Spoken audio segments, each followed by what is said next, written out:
সম্মেলন, কিন্তু উনি বিজয়া সম্মেলনের নাম করে সেখানে যে কি সম্মেলন করেছে সেটা মানুষ বুঝতেই পেরেছে।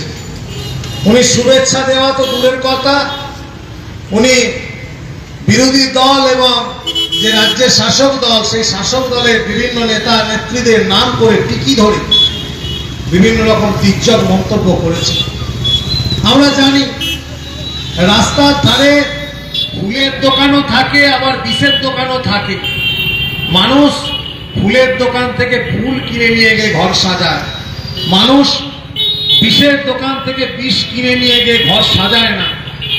শুভেন্দুবাবু যে বিষ ছড়াতে এসেছেন, ওনার বিষ ওখানেই ছড়ানো পড়ে থাকবে। মানুষ কিন্তু শুভেন্দুবাবুর বিষকে গ্রহণ করবে না।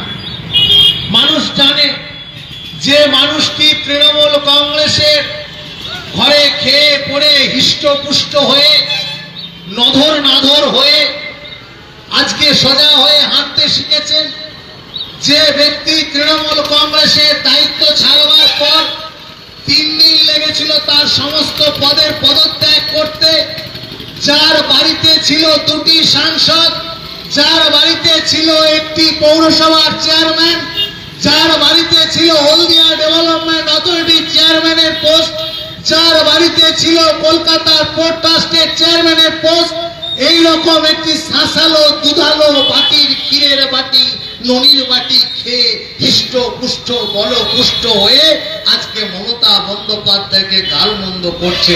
বাংলার মানুষ খুব ভালো করে বুঝতে পারছে, বাংলার মানুষ খুব ভালো বুঝতে পারছে।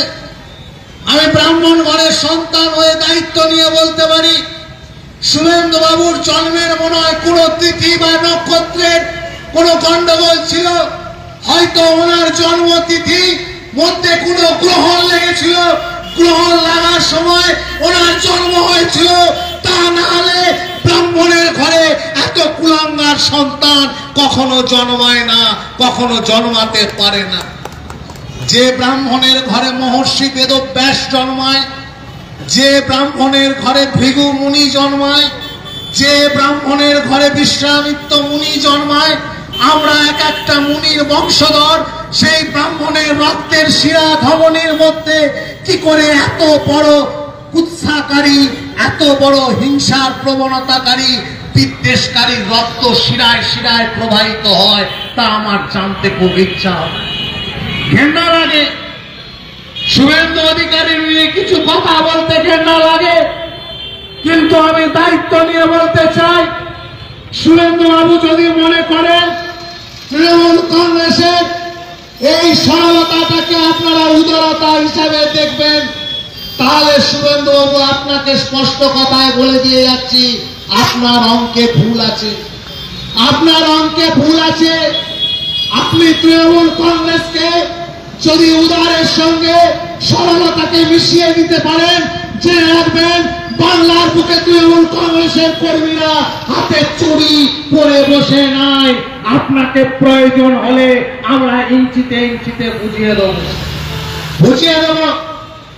আপনি তো তালবিদিক জ্ঞান আপনার হারিয়ে গেছে। আমার সত্যিও জেলার সভাপতি বয়স কত? বয়স 58-59 বছর। শুভেন্দুবাবু আপনার বয়স কত? আপনার বয়স 54-55 বছর। তাহলে ভারতের পরম্পরা, বাংলার পরম্পরা অনুসারে রামেন্দু সিংহ রায় আপনার থেকে 5 বছরের বড়। কিন্তু আপনি বক্তব্য রাখতে গিয়ে কি বললেন? যে তারকেশ্বরের ওই ছোড়া, ছোড়া কাকে বলে? ছোড়া কাকে বলে? আপনি কথায় কথায় বলেন আমি বিদ্যাসাগরের দেশের মানুষ।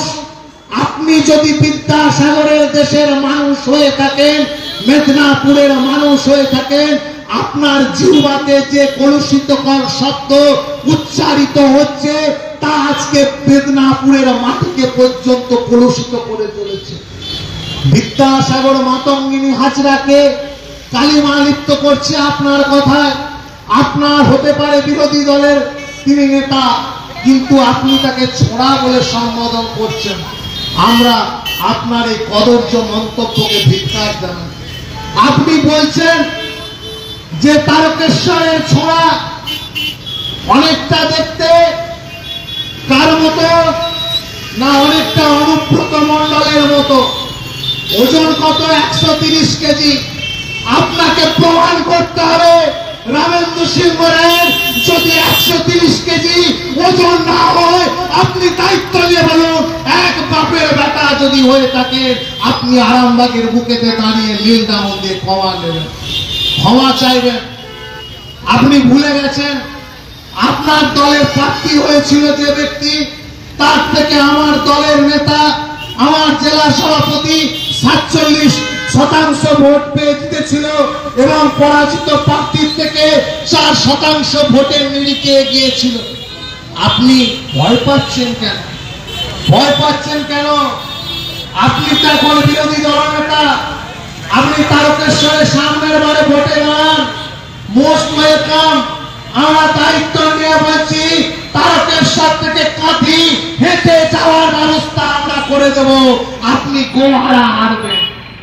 আপনি এখন পুরসুরের বিধায়ককে অক্সিজেন দিতে যাচ্ছেন। অক্সিজেন দিয়ে কিছু লাভ নাই। পুরসুরা, আরামবাগ, গোঘাট, খানাকুল, এই 4 জায়গার বিধায়কেরা আর সাধারণভাবে অক্সিজেন নিতে পারবে না। ওরা পাইপের মাধ্যম দিয়ে অক্সিজেন নিতে হবে। কারণ ওরা বুঝে গেছে 21 নির্বাচনের পর মানুষকে যে প্রতিশ্রুতি দিয়েছিল, আর আজকে 2025 সাল, এই 4টে বছর পরিপূর্ণ হয়েছে। ফিনিক্স পাখির মতো ওরা আরামবাগ মহকুমায় দেখা যায় না।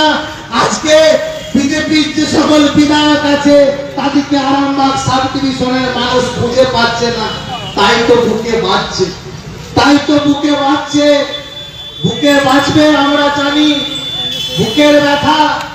তাই তো আজকে সোদপুরে এসে, পুরসুরায় এসে, পুরসুরার বিধায়ককে বাঁচানোর জন্য, সেভ করবার জন্য বলছে যে আমার জেলার সভাপতি নাকি বলেছে খগেন মুর্মুর মতো হাল হবে। আমি দায়িত্ব নিয়ে বলছি, সুরেন্দ্র বাবু, আপনি to the point, quotation on the record, আপনি মিডিয়ার ক্লিপিংস দেখান, আপনার সত্যতা প্রকাশ করুন।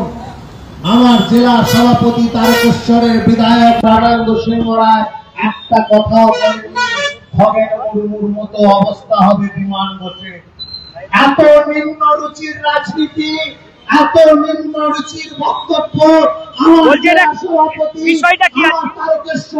আজকে আপনারা জানেন গত পরশুদিন পুরসুরায় বিজয়া সম্মেলনী উপলক্ষে আমাদের বিরোধী দলনেতা এসেছিলেন। উনি এসে আমার দলের নেত্রী মমতা বন্দ্যোপাধ্যায়, আমাদের সাংসদ মিতালি বাগ এবং আমার জেলা সভাপতি তারকেশ্বরের বিধায়ক রামেন্দ্র সিংহ রায়ের নাম করে কুরুচিকর বক্তব্য রেখেছেন।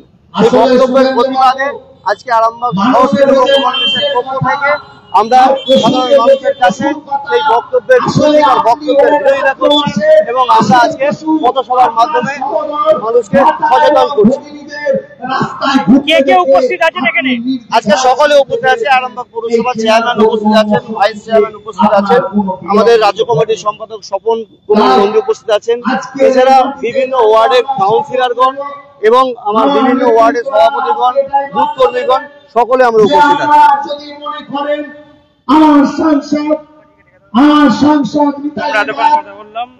জেলার সভাপতি তারকেশ্বরের বিধায়ক রামেন্দ্র সিংহ রায়ের বিরুদ্ধে আপনি আচরণ ছাড়িয়ে উৎসাহ করে এইখান থেকে বেরিয়ে যাবেন। জেনে রাখবেন, আগামী দিন আপনি আরামবাগের বুকে একটা পুরস্কৃতমূলক কথা যদি বলেন, আমরা ইঞ্চিতে ইঞ্চিতে বুঝিয়ে দেবো কত ধানে কত চাল। হিম্মত থাকে আরামবাগের মাটিতে এসে আপনারা বিদ্যের হিংসা ছড়াবেন। তাই আমি আমার বক্তব্যকে আজকে দায়িত্ব করব। এখন অনেক বক্তারা, আজকের বিষয় হচ্ছে আমার শব্দের যতটুকু আমাদের বিরোধী দলনেতা, আমাদের বিভিন্ন নেতৃত্বকে, সংসদ থেকে শুরু করে জেলা সভাপতি থেকে শুরু করে এসে পুরসভায় অনেক কিছু কথা বলেছেন, যেটা কাম্য না। বিরোধী দলনেতা বিরোধিতা করবেনই। আমরা চাই, আমরা তৃণমূল কর্মীরা কিন্তু এটাকে সমর্থন করছি না। সেই জন্য আজকে আমাদের এই এটা কি হঠাৎ করে পৌরসভা সম্পর্কে বিস্তারিত ভাবে বললেন হঠাৎ করেই হয়েছে, ওনার কথা শোনার পরে আমরা সিদ্ধান্ত আজকের আমাদের পথসভায় আর কোন কোন জায়গায় হবে আগামী দিনে আরামবাগ শহরের আর কোন কোন জায়গায় কোথায় আরো করা যায়। এখানে তো আজকে সকলেই এসেছে, সুতরাং এখান থেকেই শুরু হলো। মানে কি বার্তা দিতে চাইছেন বিরোধী দলনেতা? আমরা বিরোধী দলনেতাকে বার্তা তো দেওয়া আমাদের ঠিক নয়, তবে আমরা এটা বলবো যে সৌজন্যের রাজনীতি হোক, রাজনীতিতে বিরোধিতা থাকবে, কিন্তু আমরা চাইবো না আমাদের তৃণমূল কংগ্রেস কখনো কিন্তু এরকম কোনো কথা বলে না যেটাতে মানুষের, তিনি তার পছন্দের রাজনীতি করতেই পারেন, আমরাও আমাদের পছন্দের রাজনীতি করবো, কিন্তু এইরকম ব্যক্তি আক্রমণ কেন সেটাকে আমরা একদম ধিক্কার জানাচ্ছি। নিউ নূর সোফা সেন্টার, এখানে সমস্ত রকম সোফা পাইকারি ও রিটেলে বিক্রয় করা হয়। সমস্ত সোফা নিজস্ব কারখানায় তৈরি করা হয়। প্রোপাইটার হানিফ হোসেন খাঁ ও রুহুল হোসেন খাঁ, বড়ডোঙ্গল হাটতলা সিনেমা হলের সন্নিকটে, হুগলি। যোগাযোগ 7797170093 এবং 9382003105।